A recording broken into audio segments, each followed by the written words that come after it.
OK. Alors, bon après-midi tout le monde. Je me présente, je m'appelle Louis Durocher, je suis président de Renoc Interactif. Je vais vous présenter donc une petite conférence sur recherche sociale et Google Social Rank vers un nouveau PageRank. Quand j'ai décidé de faire ce sujet de conférence, c'était il y a quelques semaines, donc quand François m'avait invité. Et la semaine passée, je crois, ou une semaine et demie, Google venait de sortir ce qu'ils ont appelé sur leur bouton Google Plus One. Donc, c'est vraiment un sujet d'actualité. Je vais commencer. Donc, le PageRank, c'est vraiment un algorithme qui était à l'origine du succès de Google. C'est en allant sur le site même de Google, on peut apprendre sur le fameux PageRank, un algorithme qui est sorti finalement en 1996, lancé par Larry Page et Sergey Brin, qui à l'époque étaient étudiants à l'université Stanford. Et leur moteur de recherche à cette époque-là, ça ne s'appelait pas Google, ça s'appelait Backrub. J'ai appris ça sur le site de Google. Et c'est un algorithme qui utilisait les liens pour évaluer l'importance de chaque page web. Donc, l'objectif du moteur Google, ça a toujours été de nous présenter exactement ce qu'on souhaite. Et Larry Page, donc, a utilisé cet algorithme pour donner son nom au PageRank. Un des objectifs premiers de Google, ça a toujours été donc, de miser sur la pertinence des résultats. Et à l'époque, l'une de leurs innovations phares, si on peut appeler ça comme ça, c'était la technologie PageRank, qui a tout de suite démontré donc, son utilité et qui permettait d'évaluer donc l'importance, entre guillemets, d'une page web en fonction du nombre de liens qui pointaient vers elle. Aujourd'hui, Google tend à dire que, on va le voir plus tard, que le PageRank est toujours utilisé, mais avec les années, ça fait plus de 10 ans que Google existe. Donc, ils utiliseraient aujourd'hui et aiment à rappeler qu'ils utilisent plus de 200 signaux. Donc, le PageRank de que c'est? C'est un algorithme mathématique, donc un programme mathématique qui cherche à déterminer la réputation d'une page à l'aide de différents signaux et principalement les liens. Donc, ça peut être le nombre de liens, la qualité des liens, pas seulement le nombre brut ou la qualité des liens, mais aussi leur position dans la page, est-ce qu'ils sont visibles, etc., de quel type de site ils proviennent. Ça peut être le nombre de liens sortants. Donc, est-ce que les liens proviennent d'une page qui a 250 liens ou c'est une page qui a juste quelques liens, etc. Donc, moi, quand je vous parle du PageRank aujourd'hui, je vais parler donc du PageRank réel et non pas du PageRank qui est affiché dans la barre d'outils de Google. Ce PageRank-là, disons, ne veut plus dire grand-chose et il reprend les valeurs réelles du PageRank et les met sur une échelle logarithmique de 0 à 10. C'est ce qu'on voit dans la page, dans la barre d'outils de Google. Donc, l'algorithme s'est beaucoup modifié au cours des années, alors que c'était à l'époque, il y a 15 ans, 10-15 ans, un algorithme qui était basé presque à 100% sur l'analyse des liens. Aujourd'hui, Google peut proposer met à jour donc ces algorithmes. Aime à dire qu'ils mettent leurs algorithmes à jour plusieurs fois par semaine en incorporant toujours de nouveaux signaux. Aussi, la recherche a changé. Maintenant, Google peut nous donner des résultats personnalisés, donc en fonction de votre historique web ou de votre situation géographique, ou aussi toute la question des différents verticaux qu'on a vus tout à l'heure.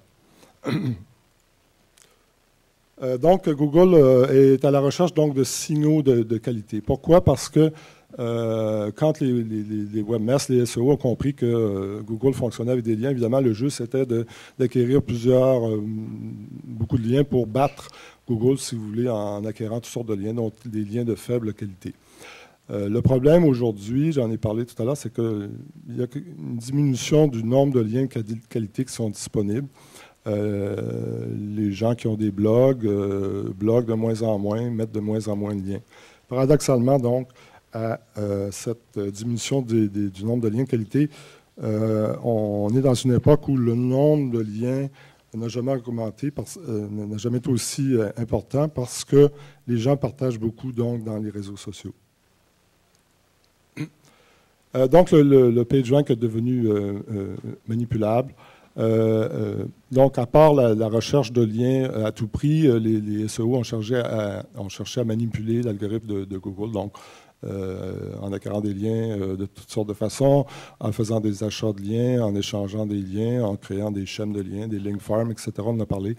Il y a aussi toutes sortes de techniques qui ont été utilisées, vantées, etc., pour manipuler ce qu'on appelle le jus du PageRank. Donc, une fois que le PageRank est arrivé dans ma page, des techniques qui pouvaient, soit en organisant nos pages en silos, ou en faisant ce qu'on appelait du PageRank sculpting, essayer de canaliser le PageRank vers nos pages les plus importantes.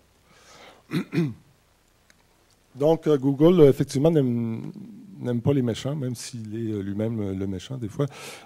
Donc, au cours des années, Google a essayé de répondre à ce problème, donc, et de réduire la répercussion des liens payants sur les moteurs de recherche, par exemple. Alors, ils ont essayé de modifier leur algorithme pour que l'algorithme soit capable de trouver automatiquement les liens payants et de les exclure. Et aussi essayer de bannir des sites web qui vendaient des liens ou de les menacer.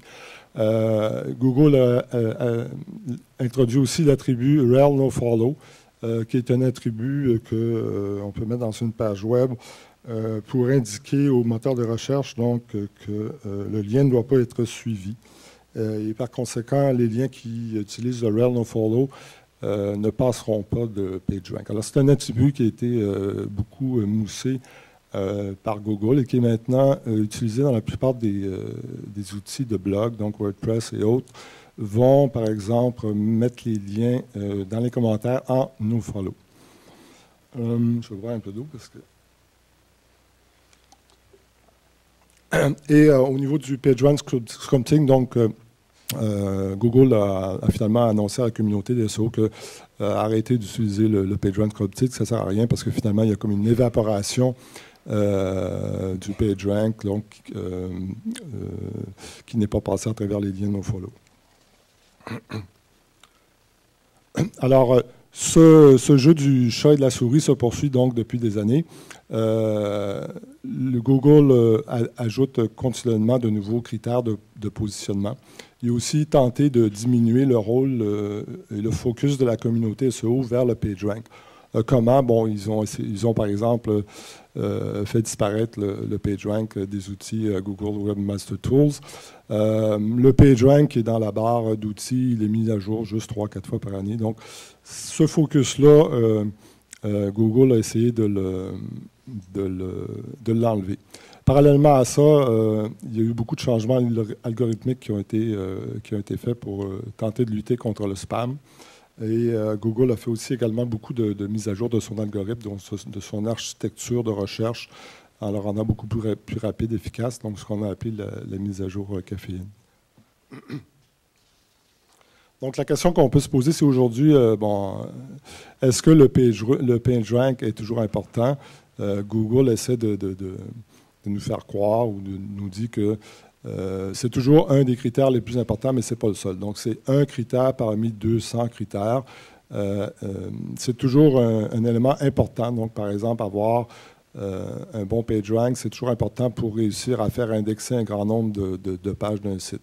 Donc, par exemple, si vous avez un site de commerce électronique avec des milliers de pages, avoir une quantité suffisante de PageRank, ça va toujours être important pour réussir à faire indexer un grand nombre de pages de son site.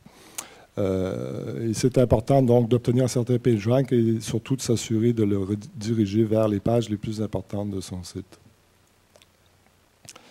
Alors dernièrement, il y a eu beaucoup de changements chez Google. Donc, on a remarqué l'envahissement des résultats de recherche de Google par des fermes de contenu, donc des sites qui sont créés uniquement pour repérer les requêtes de recherche qui sont trendy, faire rapidement des pages de contenu pour répondre à ces requêtes-là, puis faire quelques sous avec de la publicité Google.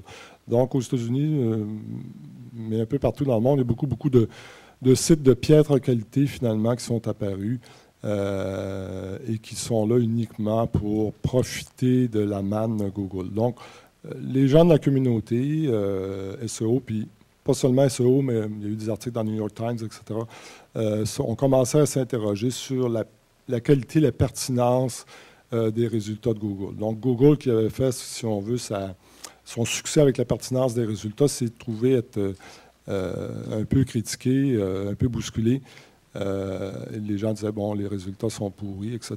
Il y a de plus en plus de cochonneries qui se retrouvent dans les pages de résultats. Est-ce que Google est en train de perdre la bataille avec le spam? Donc, Google a toujours dit, non, non, on s'en occupe. Ils ont réagi dernièrement donc, avec une mise à jour qui s'est appelée Panda, qu'on appelle aussi Farmer. Je vais en parler plus loin. Puis aussi par diverses initiatives qui encourageaient les gens, si vous voulez, à la délation. Donc, on peut, si on est propriétaire de navigateur Chrome, on peut aller chercher une extension qui permet de signaler les sites qui seraient des sites de piètre qualité. Donc, la fameuse mise à jour Panda qui est arrivée assez récemment. Donc, ce que ça nous démontre, c'est que au-delà du nombre brut de liens qu'une page peut acquérir et qui fait que des contenus de qualité moyenne se retrouvent dans les résultats de recherche, Google est à la recherche de nouveaux critères de qualité. Par exemple, ça peut être des critères on-page, donc au niveau des critères on-page, comme par exemple, bon, est-ce que c'est un site qui est bourré de fautes d'orthographe, donc la qualité de la langue, ça peut être un indice d'un site de pied de qualité.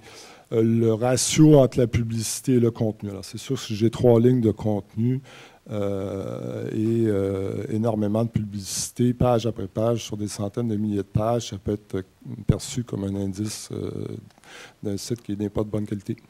Des critères off-page, donc c'est là où on s'en va, donc les informations de partage social. Effectivement, un site qui est de piètre qualité a moins de chances, si on veut, d'obtenir des critères off-page de partage social. Puis toutes les informations donc utilisateurs qui sont collectées entre autres par la barre d'outils de Google. Donc, la popularité générale du site, est-ce que le nombre de clics dans les pages de résultats, la portée géographique, le temps que les gens vont passer sur le site, le taux de rebond, est-ce que les gens reviennent sur le site, tout ça. Donc, c'est des indices qui sont plus difficilement manipulables, même si théoriquement, on a une équipe de 10 000 personnes qui viennent sur le site. Donc, on ne peut pas contrôler tous les critères, et les critères s'en vont de plus en plus vers des critères ou des signaux sociaux. Donc, dernièrement, au mois de décembre, je pense, les moteurs ont confirmé plusieurs choses donc, les référenceurs soupçonnaient. Il y a une interview qui a été publiée par Danny Sullivan dans Search Engine Land, qui est un portail qui est très, très suivi. Donc, ce qu'il a fait, c'est qu'il a demandé carrément au moteur, bon, est-ce que vous utilisez les signaux, les signaux sociaux? Et est-ce que on savait que Google utilisait déjà les signaux sociaux pour la recherche en temps réel ou la recherche sociale, mais est-ce que ces signaux-là sont utilisés pour les résultats réguliers de recherche?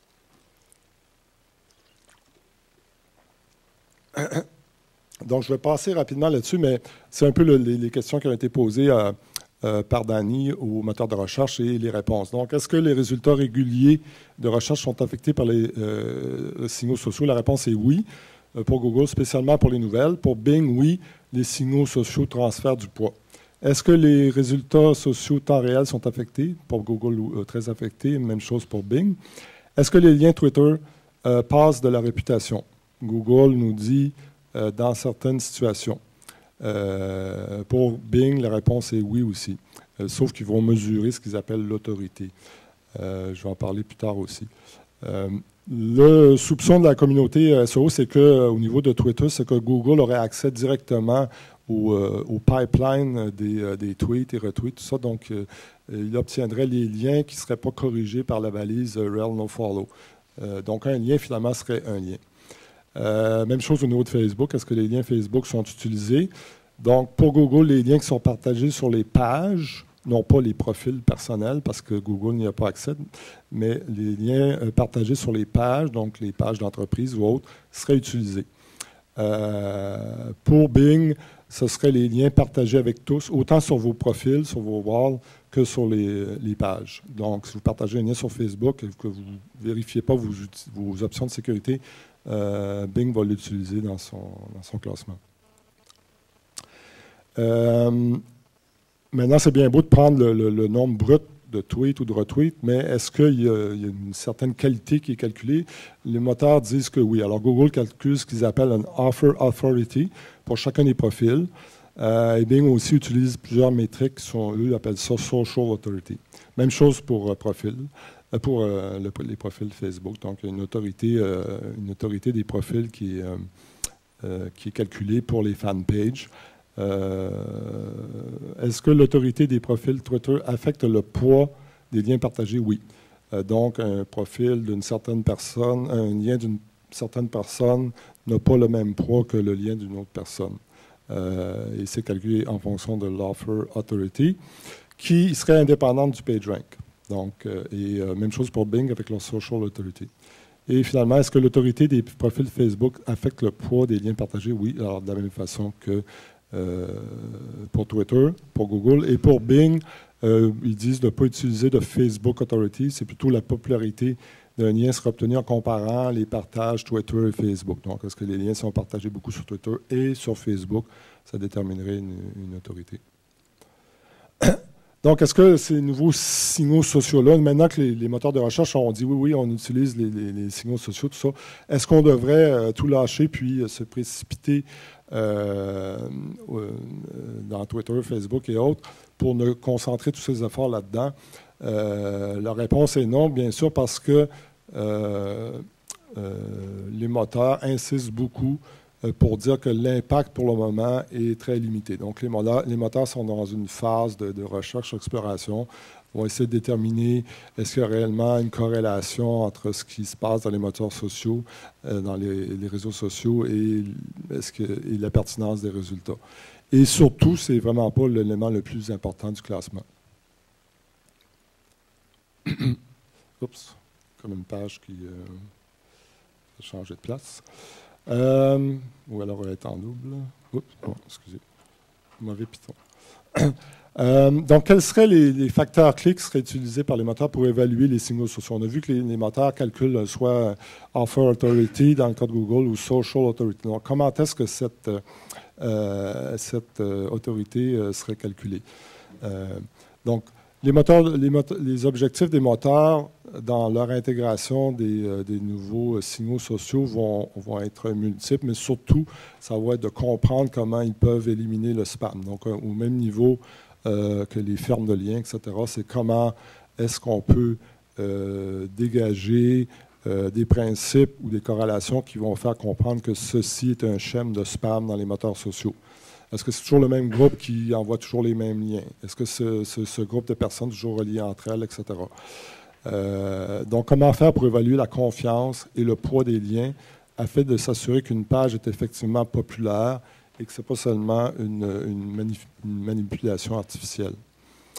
Donc, comment déterminer l'autorité de chacun des auteurs, puis chercher à obtenir des indices sur le sujet ou le thème d'une publication. Donc, quels seraient les facteurs susceptibles d'affecter l'autorité et la confiance des signaux sociaux? Ce que je dois dire à ce propos-là, c'est que ça, ce ne sont pas des signaux qui sont vraiment confirmés par les moteurs tout de suite, mais ce sont des signaux qui sont utilisés, par exemple, pour des services qui, sur le web, évaluent votre influence sociale ou votre popularité sociale, donc des trucs comme le Cloud Score, des choses comme ça. Mais on peut présumer que c'est le type de choses que les moteurs vont regarder pour déterminer quelle est votre autorité, l'autorité de votre profil. Donc, par exemple, pour Twitter, bon, le nombre de followers, le nombre de fans d'une page Facebook. Pour Twitter, toujours le nombre de tweets, de retweets, le nombre de partages et de likes sur Facebook. Sur Twitter, votre ratio entre le nombre de personnes auxquelles vous êtes abonné et puis les abonnements que vous avez. L'autorité des gens qui vous suivent. L'autorité des gens qui partagent votre contenu. La qualité moyenne de vos messages. Le nombre de mentions uniques et de partages. la source des liens que vous partagez. Donc, si je partage des liens vers des contenus de piètre qualité tout le temps, puis des trucs bizarres, il est probable que mon profil n'a pas grande autorité. Comment les signaux sociaux aussi peuvent être utiles au moteur, non seulement, pas juste pour déterminer le ranking d'une page, disons, mais les signaux sociaux pourraient être intéressants au moteur pour déterminer ce qu'ils appellent donc la fraîcheur d'une publication. Est-ce qu'une publication a besoin de se retrouver tout d'un coup plus haut dans les résultats de recherche? Il y a un algorithme qui s'appelle Query Deserves Freshness qui va essayer d'établir, à l'aide de différents signaux, donc, dont peut-être les signaux sociaux, par exemple dans l'histoire de notre ami Quentin. Donc, est-ce que cette nouvelle-là est tendance? Est-ce qu'elle est trendy, tout ça? Est-ce que cette nouvelle-là, qui, il y a une semaine, n'était pas à la une, est-ce que cette nouvelle-là est trendy puis mérite d'être plus haute dans les moteurs de recherche? Donc, des signaux sociaux peuvent être très intéressants à ce niveau-là aussi. Les signaux sociaux peuvent être aussi utiles au moteur pour déterminer quels termes sont liés à une publication particulière. Donc, si je mets dans Twitter un lien vers une page, les textes ou les mots-clés que je vais utiliser vont aider au moteur à faire comprendre le contexte à la page vers laquelle je lis. On peut utiliser dans Twitter, par exemple, ce qu'on appelle les hashtags. Donc, ça peut être utile aussi pour donner un contexte au message. Puis aussi, les signaux peuvent être utilisés par les moteurs pour déterminer donc le thème ou le domaine d'expertise de chaque auteur. Donc, si moi, sur Twitter, que je suis toujours en train de partager des liens que j'espère de haute qualité sur le SEO et le référencement, je vais être considéré comme un expert ou un crack, ce que je suis. Donc, les signaux sociaux peuvent-ils aider à nettoyer, entre guillemets, le PageRank?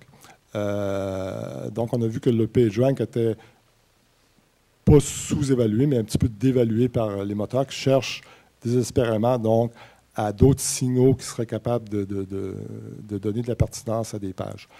Les moteurs, en faisant simplement l'analyse des contenus internes des pages web, ne sont pas capables de déterminer si une page est valable. Donc, est-ce qu'on peut positionner une page simplement en analysant le contenu interne d'une page, même avec les choses dont on a parlé tout à l'heure, la codification sémantique, tout ça, ce n'est pas suffisant encore pour déterminer qu'une page va être meilleure qu'une autre. Les moteurs ont toujours besoin de signaux externes. L'hypothèse sous-jacente pour les moteurs, ça a toujours été que les pages de qualité devraient recevoir plus de liens de qualité.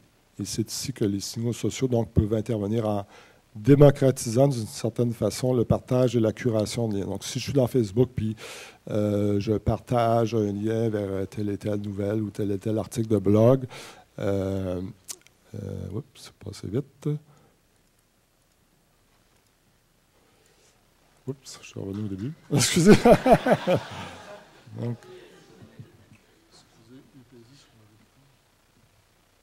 essayer de passer vite.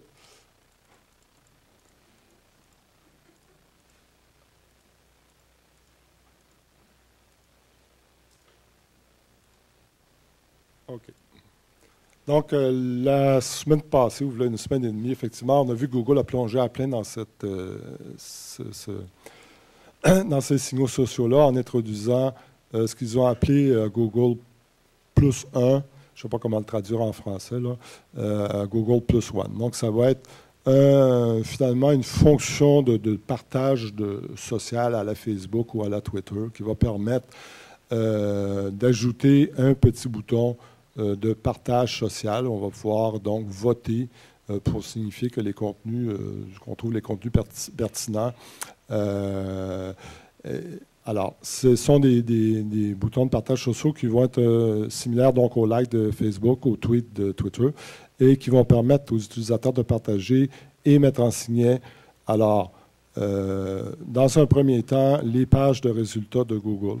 Donc, la grosse nouveauté là-dedans, ça va se faire directement dans les pages de résultats de Google, non plus dans un site externe. Donc, on va pouvoir faire une recherche sur Google et plusifier directement dans Google les résultats de recherche qui nous semblent intéressants. Ça, c'est nouveau. Google va donner, dans quelques semaines, va rendre disponible donc, un bouton qu'on va pouvoir installer sur des sites, des blogs, etc., qui va nous permettre, comme j'ai mon bouton Facebook, mon bouton tweet, je vais pouvoir avoir mon bouton +1. Et étonnamment, ils vont intégrer ce bouton-là aussi dans les publicités AdWords. Et ça va être automatique. Donc, vous achetez une publicité sur AdWords, automatiquement, vous allez avoir un petit bouton de partage social à l'intérieur de la publicité. Pour le moment, c'est disponible juste sur Google aux États-Unis, mais éventuellement, comme souvent dans ces choses-là, ça va être tranquillement migré vers les sites mondiaux, dont Google Canada. Alors, pourquoi Google +1 marque une sorte de révolution pour Google, selon moi? Je dis bien si son implantation est un succès, parce que Google a essayé et essaie désespérément, disons, de se positionner par rapport à Facebook, puis d'avoir accès à un social graph. Et donc, ils ont essayé plusieurs choses, lancé plusieurs technologies. Google Wave, qui a été un flop, qui a été retiré. Google Buzz, qui est aussi un peu mort au feuilleton. Donc, des technologies qui ont été lancées un peu de façon brouillon, qui n'ont pas été adoptées. Alors, la nouveauté, je pense, c'est que ça va être directement dans les résultats de recherche de Google.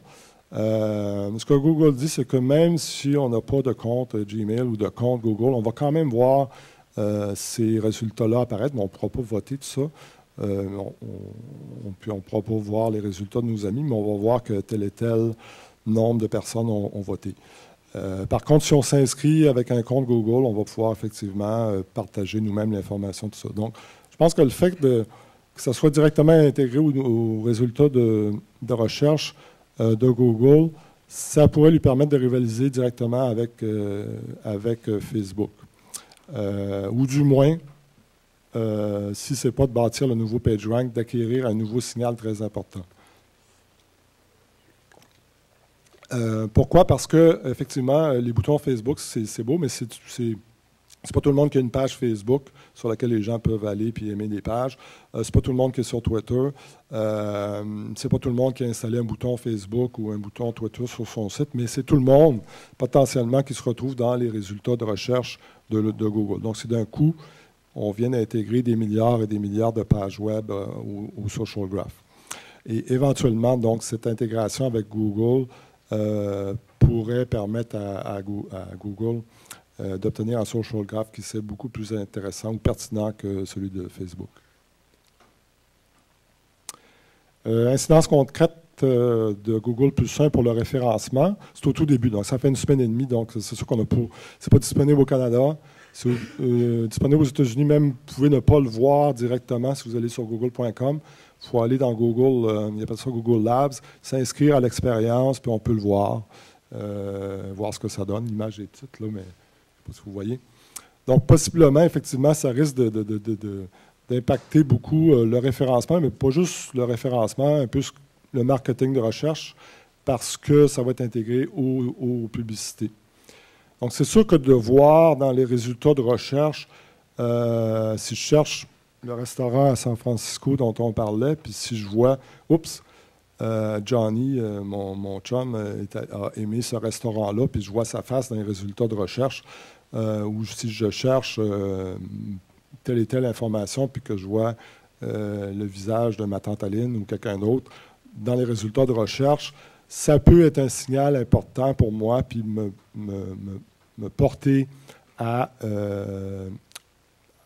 cliquer. Donc, possiblement, une incidence forte sur le taux de clic. Aussi, on sait que les gens, c'est la même chose avec les rich snippets dont on parlait tout à l'heure, aussitôt qu'il y a une image ou une icône ou un truc, ça attire l'œil. Hein? Donc, le fait d'avoir des petits avatars, des gens qu'on connaît, dans les résultats de recherche, ça attire l'œil, on va être porté à aller vers ces résultats-là. Google nous dit aussi que ça va être un signal pour lui. Donc, si j'ai une page web et que tout d'un coup, j'ai un +1, ça veut dire qu'il y a quelque chose qui s'est passé. Donc, c'est un signal pour Google que cette page-là, possiblement, est intéressante, importante, et il va aller comme la réexplorer pour voir pour quelles raisons est-ce qu'il y a eu des +1. Est-ce que c'est parce que la page a changé? Est-ce que c'est parce que la page a quelque chose de nouveau? Tout ça. Donc, pour une incidence possible sur la vitesse d'exploration. Évidemment, une incidence sur le référencement, parce que Google, ce que Google nous dit, en toutes lettres, c'est que les résultats avec des +1 auront plus de poids, vont acquérir plus de poids pour le référencement. Puis, incidence sur le marketing de recherche, puis la publicité, c'est effectivement de la même façon que les résultats dans les recherches naturelles. Le fait d'avoir sur les publicités, un peu comme sur Facebook, on peut voir que telle publicité a été likée par un tel qu'on connaît. On va pouvoir voir dans Google AdWords, donc, quand on va dans la page de résultats de Google, les publicités qui ont été aimées ou plusées par nos amis. Donc, ça peut avoir possiblement... c'est ça. Je vais revenir tout à l'heure. Période des questions. Donc, possiblement, ce qu'on dit, c'est qu'il peut y avoir une incidence à tout le moins sur le taux de clic. Google dit que ça n'aura pas d'influence sur ce qu'ils appellent le quality score de vos annonces. Par contre, le quality score étant intimement relié au taux de clic, au CTR, par définition, si j'ai un CTR plus important, mon quality score va monter, je vais payer moins cher pour mes annonces, etc. Donc, les annonceurs risquent d'aimer ça. Ceux qui ont des plus.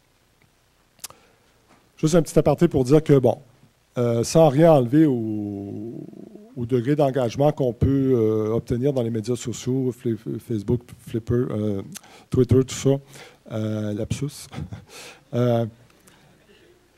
Il semble que les gens qui vont dans les médias sociaux ont peu tendance à sortir des médias sociaux. Donc, on va partager des informations des médias sociaux. Tout ça, j'ai trouvé une statistique assez récente qui semblerait indiquer, évidemment, on peut faire dire n'importe quoi aux chiffres, mais que seulement 1% des visites vers des sites proviendraient des réseaux sociaux.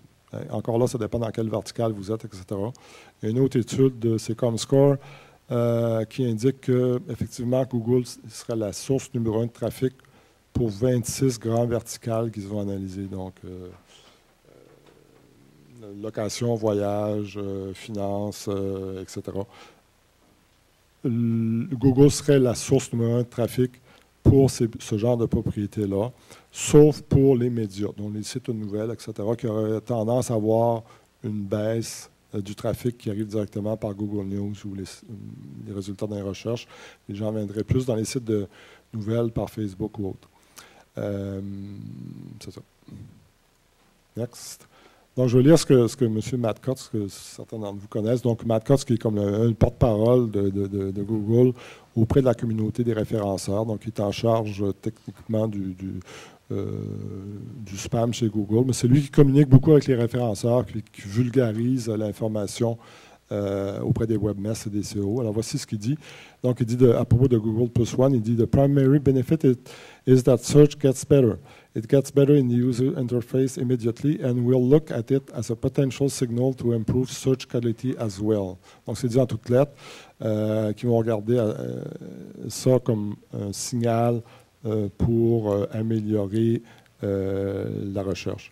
I find social search extremely useful, especially with the recent updates. This change continues the evolution of social search, and it's a natural progression to improve the search experience. Donc, finalement, ce qu'on comprend, c'est que on est juste au tout début, je pense, de toute cette... Puis quand je parle de Google ici, c'est les moteurs de recherche Bing aussi cherchent de plus en plus à intégrer ces réseaux, ces signaux sociaux-là. Donc, qu'est-ce que ça veut dire pour le référencement? Donc, si la recherche s'en vient sociale, si on parle de social search, est-ce que le SEO s'est rendu du social SEO? Donc, la réponse est oui, dans un sens, parce que même si vous vouliez rien savoir de ça, si vous disiez, nous, on ne fait pas de médias sociaux, tout ça, on n'aura comme plus le choix, vous n'aurez plus le choix parce que Google va prendre en charge ce type de signaux-là. Donc, oui, on va être obligé de porter attention à ce genre de signaux-là. Pourquoi? Parce que les pages avec des +1 vont être promues dans les résultats de recherche. vont être promus plus haut, donc. Et ça va demander donc aux marketeurs, aux référenceurs de dominer leur niche au niveau de ces +1-là. Donc, ça va vouloir dire quoi concrètement? Bien, portez attention à ces profils Twitter, à ces profils Facebook. Éventuellement, aller dans Google, votre profil Google, le mettre à jour avec vos profils Twitter, Facebook. Portez attention à vos contacts Gmail, etc. Puis aussi, utiliser les autres sites de Google pour trouver des gens reliés à votre niche. Je parle des entreprises, là, et les ajouter comme contact. Donc, on avait anciennement un PageRank qui était basé uniquement sur la façon dont les pages étaient reliées entre elles. Donc, ce que le PageRank regardait, c'était les liens entre les pages web. Pas entre les individus, puis tout ça, mais vraiment les liens entre les pages web. Donc, ce social rank-là, c'est la démocratisation, finalement, d'une pertinence qui serait basée beaucoup plus sur une validation sociale à beaucoup plus grande échelle. C'est sûr, ce n'est pas nouveau. Les digs, StumbleUpon, tous les liens partagés dans Twitter, LinkedIn, Facebook, tout ça, ça existe depuis un certain temps, mais c'est vraiment la confirmation là, que c'est devenu comme mainstream au niveau des moteurs de recherche, qui n'ont pas le choix de s'en aller là-dedans. Et surtout, je pense qu'ils pensent que ça peut aider à nettoyer leur algorithme. Bon, ce qui va rester au moteur de recherche, c'est vérifier est-ce que l'intuition du social rank, est-ce qu'elle est bonne. Donc, le PageRank, finalement, au tout début, si on remonte au début, c'était la vérification d'une intuition des ingénieurs de Google, là, que le fait que plusieurs pages, que les pages les plus connectées, donc les pages qui avaient le plus de liens dans un graphe de liens, c'était les pages qui étaient plus pertinentes. Ils ont fait des tests, tout ça, puis ils ont pu faire une corrélation, disons, à la main, là, et vérifier qu'effectivement, ces pages-là semblent plus pertinentes, et ce sont aussi celles qui ont le plus de liens. Ce qui va rester à faire au moteur de recherche, c'est effectivement vérifier l'intuition. Donc, on se dit intuitivement, oui, c'est sûr que si j'ai plus de Facebook Like, de retweets dans Twitter, de Google +1, ça veut nécessairement dire que mes pages sont plus pertinentes. Mais pas nécessairement. Il faut que les moteurs travaillent là-dessus puis vérifient est-ce qu'il y a vraiment une corrélation entre le nombre de signaux sociaux du type partage sociaux et la pertinence des pages. Est-ce que d'où vient le nombre de signaux sociaux? Est-ce que, par exemple, ce sont toujours des gens du même groupe qui partagent les informations? Est-ce que si les informations sont partagées juste dans un petit groupe géographique, mais pas dans un autre groupe géographique, qu'est-ce que ça veut dire? Donc, il y a beaucoup encore de questions sans réponse. Alors voilà, je vous remercie de votre attention. Je pense que je n'ai pas été trop long. Puis, si vous avez des questions... je repose la même question que tantôt, dans le fond.